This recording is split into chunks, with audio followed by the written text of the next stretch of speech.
Há descobertas que mudam o mundo, e então há descobertas que desaparecem antes que o mundo tenha a chance de entendê-las. Em diferentes países, décadas diferentes e campos completamente não relacionados, o mesmo padrão se repete. Um cientista faz uma descoberta que desafia a própria realidade, e logo depois ele desaparece. Sem explicação, sem evidências, apenas silêncio. Seus trabalhos são apagados, seus nomes removidos silenciosamente e suas ideias enterradas tão profundamente que a maioria das pessoas nunca percebe que existiram. Então, o que exatamente eles descobriram? E quem decidiu que nunca deveríamos saber? Vamos começar com o primeiro caso. Um homem que pode ter quebrado a lei mais fundamental do universo. Top 1. O quebrador da velocidade da luz. Em 1997, nas profundezas das montanhas Apeninos, na Itália, dentro do Laboratório Nacional de Gran Sasso, um físico teórico pouco conhecido chamado Dr. Émile Varga recebeu o que parecia ser uma tarefa rotineira. Oficialmente, era um pequeno experimento de calibração de tempo conectado à detecção de neutrinos de longa linha de base. Não era o tipo de trabalho que atrai atenção. Na verdade, a maioria dos pesquisadores seniores mal o considerava importante. Mas o que Varga descobriu durante uma sessão tarde da noite se tornaria silenciosamente uma das anomalias mais perturbadoras já registradas dentro de uma instalação de física europeia. Sua tarefa era simples em teoria: medir o tempo de chegada de neutrinos viajando por uma distância fixa, usando relógios atômicos calibrados por sistemas de telemetria a laser. Era preciso, controlado e bem compreendido. Mas então algo apareceu nos dados que não fazia sentido físico. Um aglomerado de neutrinos parecia chegar antes da própria luz em relação à mesma distância. No início, o resultado foi descartado como um erro. Deriva do instrumento. Problemas de calibração, algo explicável. Mas Varga não o ignorou. Ele recalibrou os relógios, substituiu os cabos de fibra óptica, repetiu o experimento várias vezes sob condições mais rigorosas, a cada vez esperando que a anomalia desaparecesse. Mas não desapareceu. A diferença era pequena, medida em nanosegundos, mas era consistente. De acordo com a física moderna, nada pode exceder a velocidade da luz. Não é apenas uma diretriz, é o limite que mantém a causalidade unida. Se até mesmo uma partícula pudesse viajar mais rápido que a luz, então a causa e o efeito não seriam mais fixos. O tempo em si se tornaria instável em um nível fundamental. Varga entendeu exatamente o que isso significava. E em vez de publicar suas descobertas, ele escolheu ficar em silêncio. Ele documentou tudo cuidadosamente em notas privadas, mas evitou os canais acadêmicos oficiais. Em vez disso, solicitou tempo experimental adicional e maior isolamento da equipe de pesquisa principal, quase como se soubesse o que aconteceria a seguir. 3 dias após sua última entrada registrada, exatamente às 3h42 da manhã, os registros de segurança confirmaram que Varga entrou no laboratório. As câmeras de vigilância o capturaram caminhando pelo corredor subterrâneo, carregando uma maleta de metal. Mas não houve filmagens dele saindo. Mais tarde, naquele mesmo dia, pessoal externo chegou à instalação. Eles não constavam na lista de funcionários da universidade. Não estavam registrados como prestadores de serviço. Técnicos relataram que equipamentos sensíveis foram removidos do espaço de trabalho de Varga, incluindo o espectrômetro modificado e o hardware de cronometragem. Seus discos de computador foram confiscados. Seu escritório foi selado sob um aviso de contenção citando violações de procedimento. Mas nenhuma explicação foi dada. Semanas depois, uma declaração oficial afirmou que o Dr. Varga havia sofrido estresse psicológico e tirado uma licença prolongada de pesquisa. Nenhum registro hospitalar foi apresentado. Nenhuma documentação de viagem foi encontrada. E sua família foi aconselhada a não fazer mais perguntas. Anos depois, fragmentos de um protocolo de cronometragem quase idêntico ao design de Varga apareceram em uma patente de defesa classificada, registrada sem atribuição. Os dados de pesquisa originais nunca foram recuperados. Então aqui está a pergunta. Varga realmente observou partículas viajando mais rápido que a luz? Ou descobriu algo que a própria realidade não deveria revelar? Top 2. A Câmara da Consciência. No verão de 2008, em uma conferência privada de neurociência em Kyoto, no Japão, um engenheiro chamado Takashi Morimoto introduziu um dispositivo que ele simplesmente chamou de lente de campo. Não fazia parte do cronograma oficial da conferência. Não havia câmeras, nem imprensa, nem um grande público esperando por uma descoberta. A demonstração ocorreu em uma pequena sala lateral, sob iluminação fraca, com apenas um punhado de pessoas presentes. Mas para aqueles que estavam lá, o que aconteceu naquela noite ficou com eles muito tempo depois que a conferência terminou. De acordo com os relatos sobreviventes, Morimoto afirmou que seu dispositivo poderia capturar o que ele descreveu como campos de energia consciente. Uma afirmação que instantaneamente empurrou seu trabalho para um território perigoso entre a neurociência, a teoria quântica e a metafísica. Morimoto colocou o dispositivo na frente da testa de um voluntário e diminuiu as luzes. Após um breve atraso, uma imagem começou a se formar em uma tela de projeção conectada. Não era uma varredura térmica. Não era uma sobreposição de ressonância magnética. Não era uma simulação digital. O que apareceu foi algo muito mais estranho. Uma forma giratória e translúcida pairando logo acima da pele do sujeito, como uma nuvem de chama incolor suspensa no ar. Testemunhas disseram que a imagem mudava com a respiração do sujeito e se alterava em resposta a estímulos emocionais. Então a demonstração tornou-se ainda mais perturbadora. Quando um segundo sujeito entrou na sala, em um estado emocional agitado, a forma imediatamente se tornou nítida e pulsou, como se o dispositivo não estivesse apenas registrando um sinal, mas capturando algo reativo e vivo. Naquele momento, o ambiente supostamente ficou em silêncio. A implicação não era mais apenas uma imagem incomum, era interação. A lente de campo supostamente dependia de uma combinação de espectroscopia de infravermelho próximo, pulsos eletromagnéticos de baixa frequência e uma grade de sensores proprietária que Morimoto se recusou a patentear. De acordo com as poucas notas que sobreviveram, sua teoria foi construída em torno da ideia de que o cérebro produzia padrões de eco quântico que se estendiam além do crânio para um envelope espacial reativo. Em outras palavras, ele acreditava que a consciência não estava completamente confinada ao corpo e poderia, sob as condições certas, ser registrada visualmente. Essa afirmação por si só foi suficiente para fazer a comunidade científica recuar. Se ele estivesse certo, isso não apenas alteraria a neurociência, desafiaria o próprio significado de identidade. Onde termina a mente? Que parte de um ser humano existe além da carne, dos ossos e da atividade cerebral mensurável? E se algo fora do corpo pode ser visto, o que mais poderia ser eventualmente medido ou manipulado? A reação negativa veio rápido.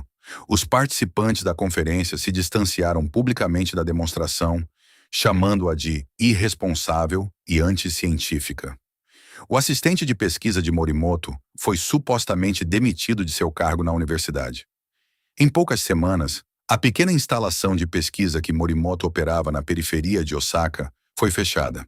Relatórios locais afirmaram que o edifício havia sido comprado por um comprador corporativo anônimo e adaptado para testes de segurança de dados. Cada peça de equipamento lá dentro foi removida da noite para o dia. Até o final do ano, o próprio Morimoto havia desaparecido da vista do público. Ele nunca foi formalmente declarado desaparecido, mas nenhuma entrevista, nenhuma pesquisa e nenhuma aparição ocorreu depois disso. Suas linhas telefônicas foram desconectadas. Seus endereços foram fechados. Seu site pessoal desapareceu. Anos depois, uma imagem granulada, supostamente tirada durante aquela demonstração, surgiu na internet, mas ninguém pôde verificar se era autêntica. E essa incerteza apenas aprofundou o mistério.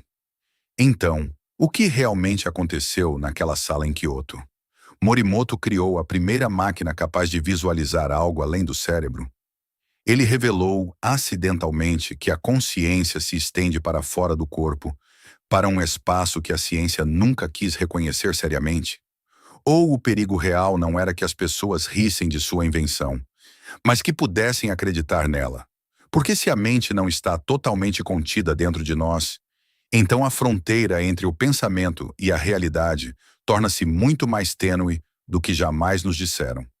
E se Morimoto realmente capturou essa fronteira na tela, então talvez a descrença nunca tenha sido o motivo do seu desaparecimento. Talvez tenha sido o medo. Top 3. O matemático da quinta dimensão. Em 2003, durante uma sessão a portas fechadas no Centro Internacional de Física Teórica em Trieste, na Itália, um matemático alemão em ascensão chamado Dr. Ulrich Norberg apresentou um artigo que nunca deveria ter vindo a público. O documento levava um título que parecia abstrato à primeira vista: Pontes topológicas além do espaço quadridimensional. Mas o que Norberg descreveu naquele artigo era tudo menos abstrato. Ele propôs uma estrutura para interagir com uma quinta dimensão espacial, não como um construto teórico como na teoria das cordas, mas como algo que poderia ser acessado e manipulado sob condições controladas. Ao contrário dos modelos convencionais que tratam as dimensões superiores como ocultas e compactas, a abordagem de Norberg sugeria que a quinta dimensão estava dobrada em nossa realidade, de uma forma que poderia ser perfurada. Ele a descreveu como uma camada de espaço que já influenciava o comportamento quântico, mas permanecia inacessível devido à falta de mecanismos de interação adequados. Sua teoria introduziu a ideia de que, com campos de torção de alta frequência e uma rede cristalina especialmente projetada, seria possível criar o que ele chamou de microportal, uma ruptura temporária na geometria do próprio espaço. O público, composto por físicos e matemáticos de algumas das instituições mais respeitadas do mundo, reagiu com uma mistura de ceticismo e inquietação. Não havia protótipos físicos, nem demonstrações, apenas equações. Mas essas equações foram descritas por um participante anônimo como elegantes demais para serem descartadas. Essa era a parte perturbadora. Não parecia especulação. Parecia algo perigosamente próximo de ser real. Poucas semanas após essa apresentação, Norberg começou a receber atenção. Convites privados chegaram de ramos de pesquisa militar e centros de estudos de alto nível. Eles queriam acesso ao seu trabalho. Queriam explorar seu potencial. Mas Norberg recusou todos eles. Em vez de dar um passo adiante sob os holofotes, ele se retirou. Ele retornou para sua casa no campo na Saxônia e cortou completamente a comunicação. E-mails ficaram sem resposta. Chamadas telefônicas foram ignoradas. Seu perfil na universidade foi excluído sem explicação. Seu site pessoal, antes repleto de notas de pesquisa, foi reduzido a uma página branca em branco, contendo uma única linha de texto. A topologia pode colapsar por dentro. Então, em fevereiro de 2004, algo estranho foi notado. Um vizinho relatou que as janelas da casa de Norberg tinham sido cobertas com papel alumínio reflexivo. Nenhuma fumaça saía da chaminé, apesar das temperaturas congelantes. Preocupadas, as autoridades foram chamadas para realizar uma verificação de bem-estar. Quando a polícia entrou na casa, encontrou-a completamente vazia. Não havia sinais de luta, nenhuma indicação de que alguém tivesse saído às pressas, mas tudo lá dentro tinha sumido. Móveis removidos, equipamentos desaparecidos. O porão onde se acreditava que Norberg realizava seus experimentos privados fora esvaziado até o concreto nu. Apenas uma coisa restou. No chão, gravada diretamente na superfície, usando o que parecia ser uma ferramenta de solda, estava uma folha de equações. Equações que nunca foram totalmente resolvidas. Nenhum boletim de ocorrência de pessoa desaparecida foi formalmente registrado. Nenhuma investigação foi feita. E assim, Norberg desapareceu tanto do mundo acadêmico quanto do registro público. Anos depois, uma patente registrada por uma holding não rastreável em Luxemburgo revelou um design que se assemelhava muito à estrutura de rede proposta por Norberg. Fazia referência a conceitos como compressão de distância não linear e ressonância transespacial. O pedido foi retirado silenciosamente sem explicação. Então, o que exatamente Norberg descobriu? Seria apenas uma teoria matemática que assustou as pessoas erradas? Ou ele realmente encontrou uma maneira de abrir uma porta para outra dimensão? Porque se até uma pequena parte do seu trabalho estivesse correta, então o próprio espaço não é fixo. Ele é flexível. Pode ser perfurado, dobrado e remodelado. E se isso for verdade, então talvez Norberg não tenha desaparecido. Talvez ele tenha ido para algum lugar que ninguém mais sabe como seguir. Top 4. O engenheiro de campo magnético. Em 1984, em um subúrbio industrial tranquilo de Toronto, um engenheiro elétrico chamado Martin Kessler revelou um dispositivo que, se real, não deveria ser possível. Ele o descreveu como um motor de indução magnética de circuito fechado capaz de produzir força rotacional contínua sem qualquer fonte de combustível externa. Não foi apresentado em uma grande conferência ou apoiado por uma grande instituição. Em vez disso, a demonstração ocorreu dentro de um armazém alugado, com a presença de um pequeno grupo de inventores independentes, um jornalista cético e uma equipe de televisão científica local. No centro da sala estava a própria máquina, um cilindro metálico volumoso construído com anéis magnéticos concêntricos, montado em uma base reforçada. Não havia cabos de força visíveis conectados a ele, nenhuma entrada de energia externa. Quando Kessler ativou o dispositivo, o cilindro começou a girar. Lentamente a princípio, depois mais rápido, e não parou. Minutos se passaram, depois mais tempo. A rotação continuou sem flutuação, sem qualquer fonte detectável de combustível ou eletricidade alimentando o sistema. Kessler explicou que seu motor não era movimento perpétuo no sentido tradicional. Ele afirmou que estava colhendo flutuações magnéticas ambientais da crosta terrestre, convertendo-as em energia mecânica contínua. Ele se referiu a isso como colheita magnética ambiental, um conceito que sugeria que o próprio planeta poderia ser usado como uma fonte de energia ilimitada. Para os presentes na sala, as implicações foram imediatas. If true, this device could redefine energy production entirely. No fuel, no emissions, no dependency on fossil resources. Mas em vez de desencadear entusiasmo, a reação que se seguiu foi estranhamente contida. As filmagens de televisão gravadas naquele dia nunca foram ao ar. Pouco depois da demonstração, a emissora que filmou o evento foi adquirida por uma rede maior, e o segmento apresentando o motor de Kessler foi removido da grade de programação indefinidamente.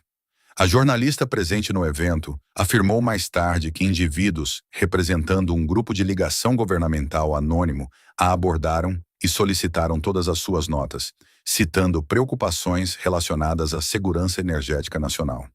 Kessler tentou legitimar sua invenção solicitando uma patente. Ela foi imediatamente negada. A explicação oficial afirmava que máquinas de movimento perpétuo não são patenteáveis por lei. Mas Kessler insistiu que seu design não violava as leis físicas. Ele argumentou que era simplesmente baseado em um mecanismo que a ciência ainda não havia reconhecido plenamente. Logo depois, a pressão legal começou a aumentar. Um grande consórcio de energia o acusou de infringir tecnologias de turbinas eletromagnéticas existentes. Processos se seguiram. O financiamento desapareceu. Suas contas bancárias foram congeladas sob investigação. Cada caminho a seguir parecia se fechar de uma só vez. Em uma última declaração pública durante um pequeno fórum comunitário, Kessler disse algo que mais tarde ecoaria muito além daquela sala. Eu não inventei um milagre, eu revelei um ponto cego. Então ele desapareceu. Sua casa em Scarborough foi encontrada abandonada, sem sinais de entrada forçada, sem evidências de luta. Toda a documentação, plantas e componentes relacionados à sua máquina haviam sumido. Vizinhos relataram mais tarde ter visto vans não identificadas estacionadas do lado de fora de sua casa durante a noite, removendo grandes caixotes apenas alguns dias antes de seu desaparecimento. As autoridades locais recusaram-se a investigar, afirmando que não havia indicação de crime. Quando a jornalista que testemunhou a demonstração tentou fazer um acompanhamento, foi informada de que Kessler havia se mudado sob circunstâncias não reveladas e que novas investigações não eram de interesse da ordem pública. Anos depois, um dos participantes afirmou ainda possuir uma cópia da filmagem original, mas cada tentativa de publicá-la falhou. O vídeo foi removido das plataformas quase imediatamente após o upload. sinalizado sob reivindicações de direitos autorais por entidades desconhecidas. Mesmo cópias offline foram relatadas como corrompidas. E então, nada. Então, o que realmente aconteceu dentro daquele armazém em 1984? Kessler realmente descobriu uma maneira de extrair energia ilimitada do campo magnético da Terra? Ou ele expôs algo que ameaçava todo um sistema global construído sobre a escassez? Porque se sua máquina funcionou, mesmo uma única vez, então a questão não é mais sobre a ciência, é sobre por que o mundo nunca teve permissão de vê-la novamente. Top 5. O curador celular sônico. Em 2011, dentro de um pequeno, mas bem conectado círculo de pesquisa médica em Buenos Aires, um biofísico chamado Dr. Alejo Barragán apresentou um dispositivo que soava mais como ficção científica do que medicina. Ele afirmou que o aparelho poderia restaurar tecido humano danificado usando nada além de frequências sonoras precisamente calibradas, sem drogas, sem cirurgia, apenas vibração. No início, muitos descartaram a ideia imediatamente, mas o que se seguiu foi difícil de ignorar. Barragán conduziu uma série de ensaios controlados em colaboração com um hospital privado afiliado a uma universidade local. Os resultados iniciais não foram amplamente publicados, mas aqueles que os testemunharam descreveram algo extraordinário. Tecido muscular que havia sido danificado por micro-rupturas começou a se regenerar a uma taxa acelerada. Queimaduras localizadas mostraram respostas de cicatrização rápidas. O caso mais impressionante envolveu um paciente com queimaduras de 2º grau. Após apenas 3 sessões usando o dispositivo de Barragán, a superfície da ferida teria reduzido em mais de 60%, sem cicatrizes visíveis e sem intervenção farmacêutica. De acordo com Barragán, o mecanismo baseava-se em direcionamento acústico de alta resolução. Frequências específicas eram direcionadas às células danificadas, induzindo oscilações controladas nas membranas celulares. Esse processo, afirmou ele, acelerava a síntese de proteínas e aumentava o reparo mitocondrial, permitindo efetivamente que o corpo se curasse a uma velocidade dramaticamente maior. Se fosse verdade, as implicações seriam enormes. Poderia redefinir inteiramente a medicina moderna. Chega de procedimentos invasivos. Chega de longos períodos de recuperação. Categorias inteiras de tratamento poderiam se tornar obsoletas. E foi exatamente aí que as coisas começaram a mudar. Apesar dos resultados, nenhum periódico revisado por pares aceitou sua pesquisa. Nenhum dos dados do ensaio apareceu em bancos de dados médicos públicos. Em poucas semanas, a universidade retirou seu apoio, citando preocupações sobre a transparência metodológica. Barragán foi discretamente removido do corpo docente de pesquisa. Nenhuma explicação oficial foi dada, além de vagas referências a questões de protocolo. Determinado a seguir em frente, ele tentou apresentar suas descobertas em um simpósio de medicina regenerativa em Genebra. Mas ao chegar, seu horário de apresentação foi abruptamente cancelado. Sua bagagem foi apreendida para o que foi descrito como uma inspeção de rotina de segurança. Nenhuma explicação adicional foi fornecida. Ele retornou à Argentina visivelmente abalado e retirou-se da vida pública. Colegas que mais tarde visitaram seu laboratório particular na periferia de Tigre notaram algo em comum. O laboratório, outrora aberto e colaborativo, tornara-se altamente vigiado. Câmeras de vigilância monitoravam o perímetro. Fechaduras biométricas controlavam o acesso ao interior. Foi uma mudança drástica para um homem que anteriormente incentivava a troca científica aberta. Algo claramente havia mudado. Então, em outubro de 2012, surgiu a notícia de um acidente. O carro de Barragán havia caído de uma ponte no Rio Paraná. O veículo foi recuperado. Seu corpo não. Foi realizado um funeral de caixão fechado, com a presença discreta de vários representantes do governo. Relatórios oficiais atribuíram o acidente a uma falha mecânica, mas mecânicos familiarizados com o veículo afirmaram que ele havia passado por uma revisão completa apenas alguns dias antes do incidente. Logo depois, rumores começaram a circular. Alguns alegaram que elementos do equipamento de pesquisa de Barragán haviam sido transferidos para uma instalação de um contratante de defesa ao norte de Córdoba. Esses relatos nunca foram confirmados. No entanto, um documento militar argentino, desclassificado, liberado anos depois, mencionava brevemente um acelerador biológico não invasivo antes de ser pesadamente editado em versões subsequentes. Então, o que Barragan realmente criou? Seria simplesmente um dispositivo médico experimental que falhou sob escrutínio? Ou ele desbloqueou um método de cura que teria interrompido todo um sistema global construído em torno de tratamentos de longo prazo e dependência? Porque se o som sozinho pudesse reparar o corpo humano, então a medicina não seria mais sobre gerir doenças. Seria sobre eliminá-las. E esse tipo de mudança não altera apenas a saúde, altera tudo. Então a verdadeira questão não é se o seu dispositivo funcionou, é se ele funcionou bem demais. Top 6. O físico da transferência de pensamento. Em 1995, dentro da divisão de neurofísica do Centro Nacional Francês de Pesquisa Científica, um jovem físico experimental chamado Dr. Lucien Arthur começou a trabalhar em uma ideia que muitos inicialmente descartaram como filosófica em vez de científica. Ele a chamou de campos de informação não locais, uma teoria que sugeria que, sob certas condições, os pensamentos humanos poderiam ser transmitidos diretamente de um cérebro para outro sem qualquer conexão física. Na época, o conceito parecia extremo, mas Arthur abordou-o com rigor. Ele combinou modelos de emaranhamento quântico com ressonância neuroquímica, propondo que, uma vez que os pensamentos fossem estabilizados em formas de onda mensuráveis, eles poderiam ser transmitidos e recebidos de forma semelhante aos sinais de rádio. Era uma ideia audaciosa, mas ao contrário de muitas teorias especulativas, Arthur não parou na teoria. Ele construiu um experimento para testá-la. A configuração consistia em 2 câmaras isoladas, cada uma protegida com camadas de proteção Faraday para bloquear toda a interferência eletromagnética conhecida. Dentro de cada câmara, um voluntário foi colocado.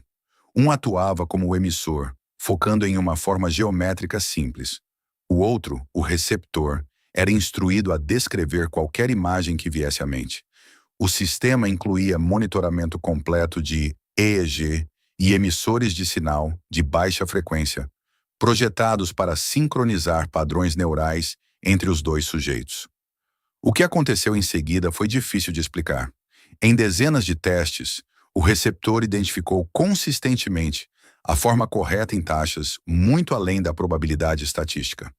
Não ocasionalmente, não aleatoriamente, mas com um nível de precisão que sugeria que algo real estava ocorrendo entre as 2 mentes isoladas. Arthur manteve esses experimentos escondidos por mais de 1 ano. Coletou dados silenciosamente, sem supervisão formal, provavelmente ciente de quão controversos os resultados seriam. Mas, eventualmente, a informação começou a vazar por canais internos. E uma vez que isso aconteceu, a resposta foi imediata. Ele foi convocado perante um comitê de ética e acusado de conduzir experimentos humanos não autorizados. Seu financiamento foi revogado. Seu equipamento foi confiscado. Seu trabalho foi efetivamente encerrado da noite para o dia. Mesmo assim, Arthur preparou-se para apresentar uma versão revisada de sua teoria em um simpósio em Zurique. O artigo intitulava-se Interferência Cognitiva em Campos Não Locais, uma abordagem mais contida da mesma ideia. Teria sido seu primeiro passo oficial na arena científica pública. Ele nunca chegou lá. Na noite anterior ao seu voo programado, Arthur trancou-se em seu apartamento de pesquisa em Toulouse. De acordo com os registros do prédio, a fechadura nunca foi destrancada. Ninguém o viu sair. Dias depois, quando as autoridades forçaram a entrada, encontraram o apartamento intacto. A comida ainda estava quente na mesa. Não havia sinais de luta, nenhuma indicação de fuga, mas seu laptop havia sumido. E na parede acima de seu espaço de trabalho, escrito em giz azul, estavam 2 palavras: funcionou. Depois disso, tudo relacionado a ele começou a desaparecer.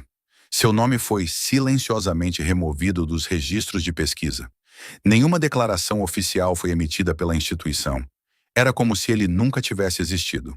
Meses depois, uma startup de neurociência na Califórnia lançou um anúncio vago sobre o desenvolvimento de protocolos de empatia sintética. um conceito que guardava uma semelhança perturbadora com o trabalho de Arthur. Nenhum dos fundadores o reconheceu. As tentativas de entrar em contato com a empresa sobre qualquer conexão foram recebidas com silêncio. Então, o que exatamente Arthur provou? Teria sido uma anomalia estatística mal compreendida por um pesquisador ambicioso? Ou ele demonstrou a primeira evidência real de que os pensamentos humanos podem se mover de uma mente para outra sem qualquer meio físico?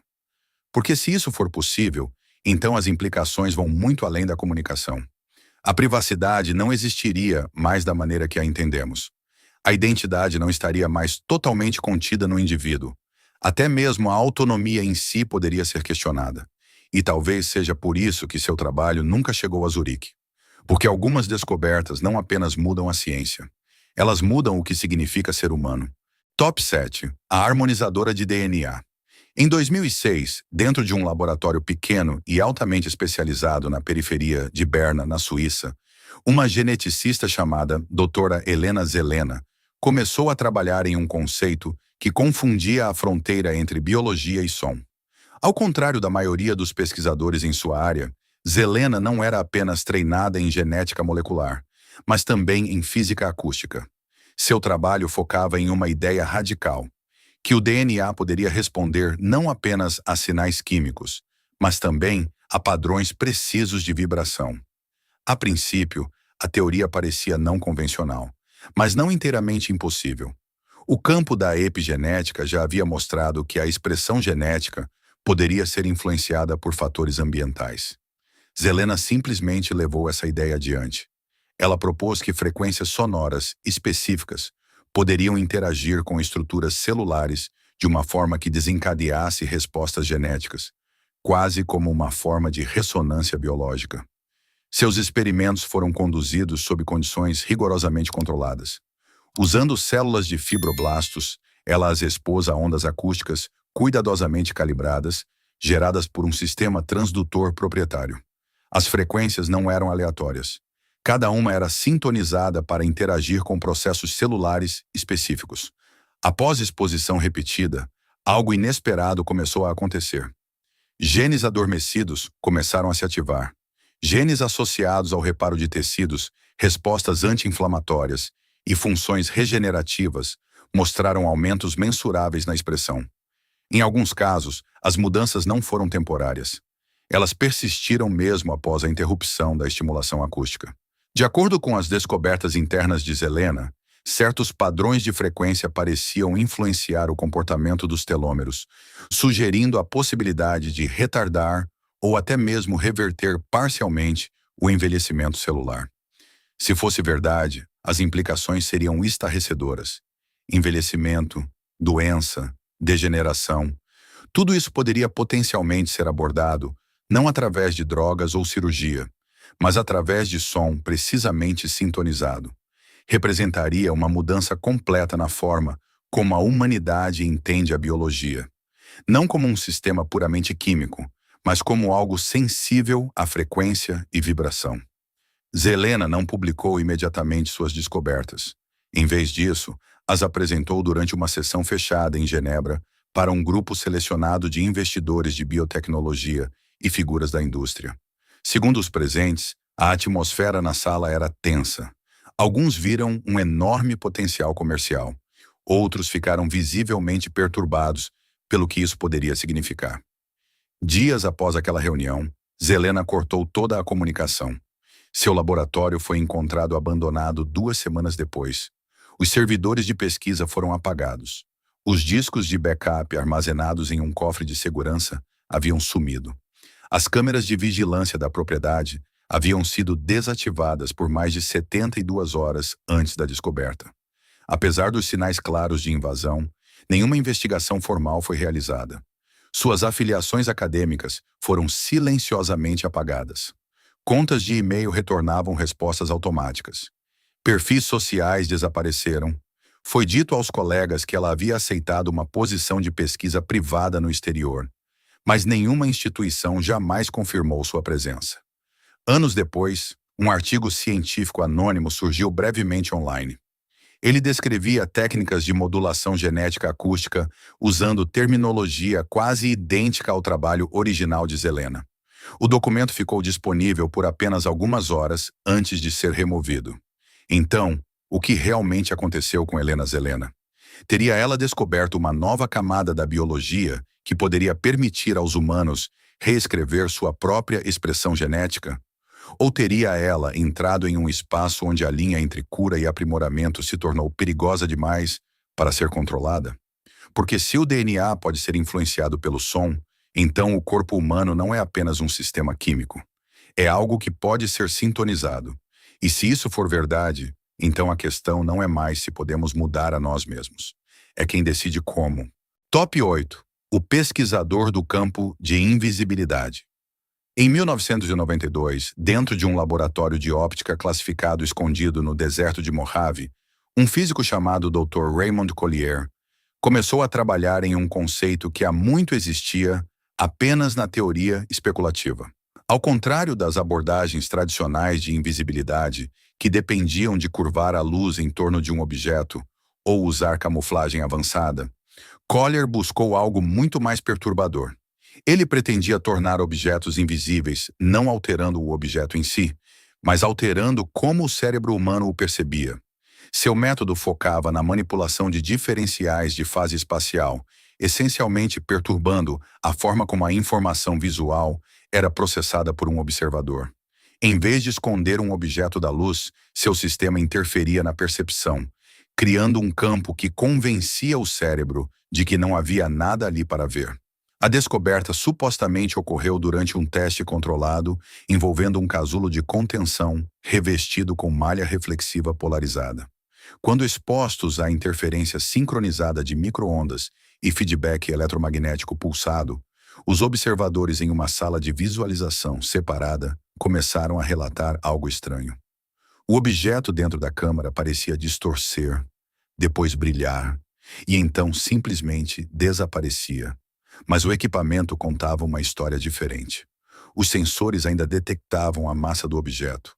As leituras térmicas permaneciam inalteradas. Ecos acústicos confirmavam sua presença. Fisicamente, nada havia desaparecido. No entanto, visualmente, não estava mais lá. Não era invisibilidade no sentido tradicional. Era algo muito mais perturbador. Era a remoção da própria percepção. Collier documentou os resultados e solicitou testes estendidos. Mas em vez de aprovação, ele foi submetido a uma avaliação psicológica obrigatória. A conclusão oficial afirmou que ele estava vivenciando um episódio dissociativo induzido por estresse. Sua autorização de segurança foi suspensa. O projeto foi transferido. No entanto, colegas que revisaram os dados internos não viram evidências de instabilidade. O que viram, em vez disso, foi uma descoberta que desafiava a relação fundamental entre observação e realidade. 3 meses depois, Collier desapareceu. A instalação relatou que ele havia recebido alta e retornado para sua casa no Arizona. Mas quando alguém foi verificar, sua residência foi encontrada vazia. Seu veículo ainda estava estacionado do lado de fora. A correspondência começara a se acumular. Um vizinho relatou mais tarde ter visto 2 vans não identificadas do lado de fora da casa na noite anterior ao seu desaparecimento. As filmagens de segurança da área haviam sido apagadas. Nenhum caso de pessoa desaparecida foi formalmente registrado. Logo depois, todas as referências à pesquisa de Collier foram removidas dos registros internos. Mesmo menções informais em comunicações foram excluídas. Funcionários que tentaram discutir seu trabalho foram avisados para não espalhar desinformação classificada. A divisão em que ele trabalhava foi reestruturada e absorvida por um programa maior que recebeu um orçamento significativamente maior no ano seguinte. Mas talvez o detalhe mais perturbador tenha vindo depois. Um trabalhador de manutenção na instalação de teste original teria descoberto um dos jalecos de Collier guardado dentro de um armário selado. No bolso havia uma fotografia da câmara de teste, completamente vazia.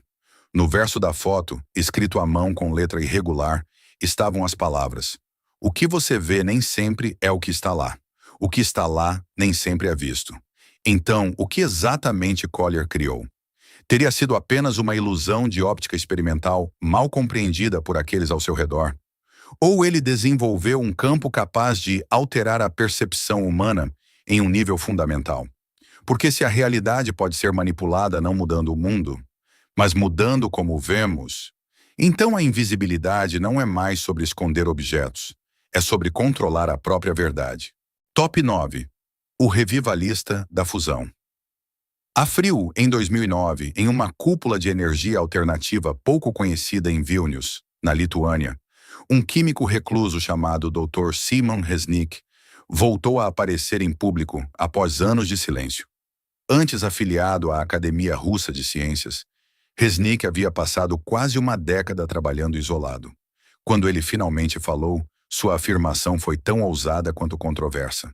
Ele acreditava ter criado com sucesso uma reação estável de fusão a frio dentro de um dispositivo pequeno, o suficiente para caber em uma mesa. A fusão a frio era considerada há muito tempo um dos objetivos mais elusivos da ciência moderna. Tentativas anteriores haviam sido descartadas, ridicularizadas ou desacreditadas. Mas Resnick insistia que sua abordagem era diferente. Seu sistema usava eletrodos de paládio submersos em água pesada, combinados com um controle preciso sobre as condições térmicas e eletromagnéticas. De acordo com os presentes na demonstração, a configuração incluía leituras calorimétricas em tempo real, equipamentos de detecção de nêutrons e várias camadas de medição projetadas para descartar explicações químicas convencionais. A demonstração em si ocorreu a portas fechadas. Uma pequena câmara metálica produziu calor sustentado que excedia significativamente a energia que estava sendo injetada no sistema. Sensores de radiação detectaram emissões baixas, mas consistentes, de nêutrons, uma assinatura tipicamente associada a reações nucleares. No entanto, não houve vazamento perigoso de radiação, nem instabilidade e nenhuma degradação visível do sistema. Resnick falou calmamente, sem teatro. Ele não apresentou a invenção como um milagre. Apresentou-a como uma correção. Ao final de sua palestra, fez uma declaração que deixou a sala em silêncio. Sempre assumimos que o futuro da energia deve explodir, mas talvez ele apenas vibre. O que se seguiu não foi reconhecimento, foi pressão. Em 48 horas, os organizadores da conferência começaram a receber ameaças legais de um consórcio de investidores de energia. O local cancelou todos os eventos científicos futuros. Resnick recusou todos os pedidos de entrevista. As notas impressas que ele distribuiu foram posteriormente descobertas como contendo imprecisões deliberadas. Ele admitiu privadamente a uma jornalista que fizera isso intencionalmente, para que ninguém pudesse replicar seu trabalho rápido demais. Pouco depois de voltar para casa, seu apartamento teria sido invadido. Nada óbvio foi roubado, mas Resnick ficou convencido de que estava sob vigilância. Ele se retirou da vida pública, fechou seu espaço de pesquisa e cortou a comunicação com os colegas. Então, no início de 2010, um breve obituário apareceu em um jornal local. Afirmava que Resnick havia morrido de ataque cardíaco em sua casa. Nenhum relatório de autópsia foi tornado público. O funeral foi privado, com a presença de apenas um pequeno número de indivíduos cujas identidades nunca foram reveladas. Quando pesquisadores tentaram localizar seu protótipo, não encontraram quase nada. O laboratório mostrava sinais de danos intensos por calor. Equipamentos haviam sido removidos. Nenhuma planta foi recuperada. Apenas fragmentos restaram, como se algo tivesse sido deliberadamente apagado. Nos anos que se seguiram, várias startups de energia registraram silenciosamente patentes usando terminologia surpreendentemente semelhante ao trabalho de Resnick. Frases como transmutação nuclear, assistida por rede e geração de calor anômala começaram a aparecer em documentos de empresas de fachada. Nenhuma delas mencionava seu nome. Então, o que Resnick realmente alcançou? Teria sido outra tentativa fracassada de uma ideia há muito desacreditada? Ou ele desbloqueou brevemente uma fonte de energia limpa e quase ilimitada que poderia ter substituído indústrias inteiras da noite para o dia? Porque se a fusão a frio tivesse sido verdadeiramente estabilizada, mesmo que por um momento, Isso não mudaria apenas a produção de energia. Mudaria o equilíbrio de poder em todo o mundo. E talvez seja por isso que seu trabalho não desencadeou uma revolução. Talvez nunca tenha sido permitido. Top 10. O experimentador de compressão temporal. Em 1998, dentro de uma instalação experimental remota, escondida nas profundezas das Montanhas Cárpatos, na Romênia, um físico chamado Dr. Istvan Korin começou a conduzir uma série de experimentos que desafiavam um dos aspectos mais fundamentais da realidade: o próprio tempo. Seu trabalho não focava em viagens no tempo no sentido tradicional. Ele não estava tentando se mover para frente ou para trás no tempo. Em vez disso, ele estava tentando algo muito mais sutil e potencialmente muito mais perigoso. Ele queria comprimir o tempo. A teoria de Korin girava em torno da manipulação de gradientes temporais localizados, usando campos eletromagnéticos rotativos sincronizados combinados com pulsos de ondas escalares. Ao contrário do modelo de dilatação do tempo de Einstein, que depende da velocidade ou da gravidade, Korin acreditava que o tempo poderia ser alterado dentro de um espaço confinado por meio de condições de campo projetadas. Ele imaginou a criação de um ambiente selado onde o tempo passaria em um ritmo diferente em comparação com o mundo exterior. A câmara experimental, referida internamente como cronocélula, foi construída usando uma rede densa de bobinas de nióbio super resfriadas. Ela era equipada com relógios atômicos sincronizados, colocados tanto dentro quanto fora da câmara para medir quaisquer discrepâncias temporais. Os testes iniciais foram realizados com objetos simples: uma vela acesa, um cubo de gelo derretendo, um relógio mecânico. Os resultados foram sutis a princípio, mas inegáveis. O relógio interno começou a se atrasar em relação ao externo. Objetos dentro da câmara pareciam mudar a uma taxa ligeiramente mais lenta. Quando as gravações eram reproduzidas, a diferença tornava-se mais clara. O tempo dentro da câmara estava se movendo mais devagar. Não dramaticamente, mas de forma mensurável. E a cada teste sucessivo, o efeito tornava-se mais pronunciado. Korin acreditava ter criado o que ele descreveu como um sumidouro temporal, um bolso localizado onde o tempo fluía de forma diferente. Ele teorizou que, com a calibração adequada, seria possível para um sujeito humano entrar na câmara e experimentar apenas minutos enquanto horas passavam do lado de fora. Eventualmente, ele decidiu testar em si mesmo. De acordo com registros internos, Korin entrou na câmara para o que deveria ser um experimento de 60 minutos na perspectiva externa. Por dentro, ele esperava experimentar apenas uma fração desse tempo. A câmara foi selada. Os sistemas de monitoramento estavam ativos. Tudo parecia normal. 60 minutos se passaram. Depois, mais tempo se passou. Quando os técnicos finalmente abriram a câmara, encontraram-na completamente vazia. Não havia sinais de mau funcionamento, nenhuma ruptura no sistema de contenção, nenhum resíduo biológico. As filmagens de segurança confirmaram que Korin havia entrado na câmara, mas nenhuma o mostrava saindo.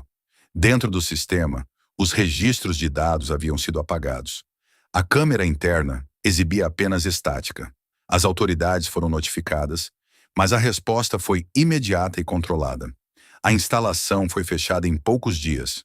O pessoal foi obrigado a assinar acordos de confidencialidade adicionais. O equipamento foi desmontado e removido para um local não revelado. A família de Korin foi informada de que ele havia morrido durante um experimento classificado. Nenhum resto mortal foi recuperado. Não foram fornecidos mais detalhes. Então, o que realmente aconteceu dentro daquela câmara? Teria Korin feito um cálculo errado e se destruído em um campo instável? Ou ele conseguiu criar um espaço onde o tempo não fluía mais da mesma maneira e simplesmente nunca mais voltou? Porque se seu experimento funcionou, então as implicações são quase impossíveis de compreender. Uma pessoa poderia entrar em uma câmara e vivenciar minutos enquanto anos passam do lado de fora. Vidas inteiras poderiam se desenrolar de forma diferente dependendo de onde você está. E se o próprio tempo pode ser remodelado, então o desaparecimento não se limita mais ao espaço. Torna-se algo muito mais perturbador. Você não desaparece apenas de um lugar. você desaparece de um momento. Estes 10 casos, espalhados por diferentes países, diferentes disciplinas e diferentes décadas, podem parecer não relacionados à primeira vista, mas quando colocados lado a lado, um padrão começa a emergir. Cada cientista foi além dos limites aceitos. Cada um descobriu algo que desafiou os fundamentos da física, da biologia ou da própria consciência. E, em cada caso, o que se seguiu não foi o reconhecimento, mas o desaparecimento. Não o debate, mas o silêncio. Então a questão não é mais se essas descobertas eram reais. A questão é: quem decide qual conhecimento o mundo tem permissão para ter? E se descobertas podem sumir com tanta facilidade, então, quanto da realidade nunca nos foi permitido ver? If you found this video thought-provoking, make sure to like, subscribe, and stay with us. Because some truths don't disappear. They're just waiting to be found.